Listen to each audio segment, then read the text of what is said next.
Well, hello, welcome again to our reading of selections from Plato's Symposium. I'm just going to finish off this little section, starting at where we left off last time, which was at this point here, hothende. So hothende kai hupo agasthentes hoi theoidea pherontos auton itimesan hotiton erastan huta peri polu epoi eto. So in the context, he's been talking in his speech about the relationship between Patroclus and Achilles. In Homer, as I mentioned, there was no intimate relationship no sexual relationship between them, but in later Greek thought that changed. And he says above here that Achilles died on behalf of his beloved, his lover Patroclus, and that he died not only on behalf of him, but also he died after him when Patroclus himself had died. Hothen, from which then, so as a result of which for Hothen, indeed also, the gods, now we get hupo agasthentes, this is from agami, and it's passive in form, but agami is to admire. And this is greatly admiring, hyper admiring, so admiring greatly. They honoured him, that is Achilles, dia pherontos, differently. And that's a reference to the fact that in this work, apparently the first mention of Achilles going to the Isles of the Blessed is it's not in Homer, but it's in Pindar. In Homer, of course, Achilles is down in Hades, not very happy. In Pindar's, I think it's one of his Olympian odes, he mentions that Achilles was sent to the Isles of the Blessed. So they honoured him differently because ton erasten huta peripolu epoieto peripolu is idiomatic. It means he regarded very much so, hence he placed great value on. He regarded as very important, because he placed great value, huto, in this way, on his erastain, on his lover. I schoulos de fluare fascone Achillea Patroclu eran, hosein Calleon umonon Patroclu al arakai ton heroon hapanton. Kai eti ageneos epeta neoteros polu hosphesi homeros.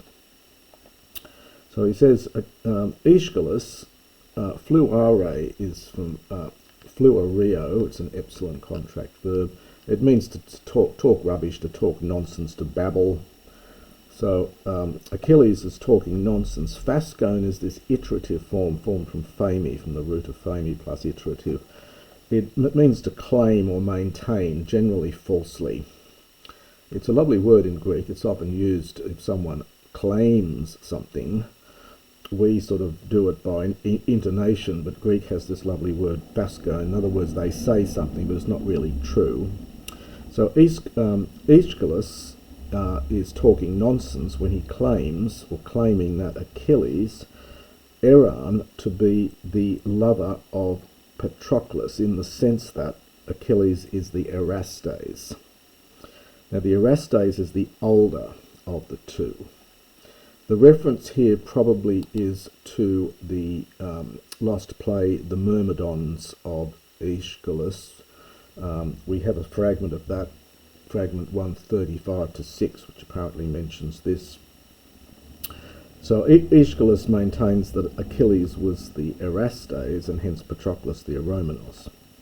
So Achilles, who was Calleon, comparative, more beautiful, oumonon Patroclu, not only than Patroclus, but certainly also more beautiful than all the heroes.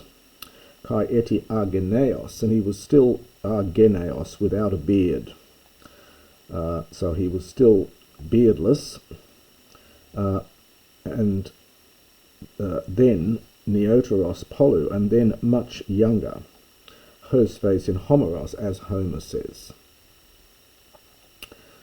The alaga to ontimalista mentauten ten aretain hoi theoitimosi ten periton erota malon mentoi thou madzu si kai agantai kayu poiusin hotan ho eromenos ton erestain agapai a hotan ho erestes ta paidika. So the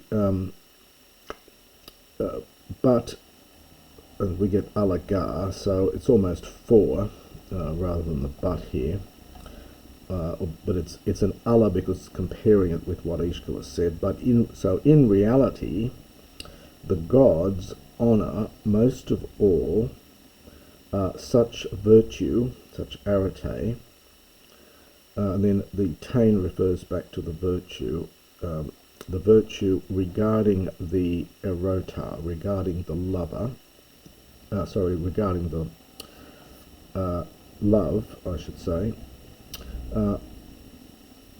Malon mentoi, rather, however, they are surprised at, they are amazed at, and they admire, from agamai again, and they admire, and it's taking a dative here, they admire also those who are, sorry, no, it's not, sorry, they admire and they treat well, they do well to, they are beneficent to, or they treat him well whenever the beloved loves the lover than when the lover loves the beloved. So in other words, they are amazed and they admire and they are kindly whenever the one who is being loved, that is the younger, shows love for the lover. Notice we have agapao here in the much more general sense of love. In later Greek it's specifically Christian love, but here it's just agape, to love. Then when the older lover, the Orestes, understand agapa, loves the beloved. Theoteranga Orestes paidikon. For the Orestes, that is the older lover, theoteron is, well, divinely inspired, i.e. by eros. So the older lover is more divinely inspired than the beloved. Entheos gar estin, for he is, well, he's taken over by the god, he is inspired. So the older lover is seen to be much more keen, to be more divinely inspired than the beloved. Diatautakai ton Achilles tes asklepidos malon ectimesan es makaron nesus apopempsantes. On account of these things also, they honoured Achilles, malon more plus the genitive, than Alcestis, having sent him off into the Isles of the Blessed. As I mentioned, that's a post-Homeric idea. Well, the first we know of it, it seems to come in Pindar.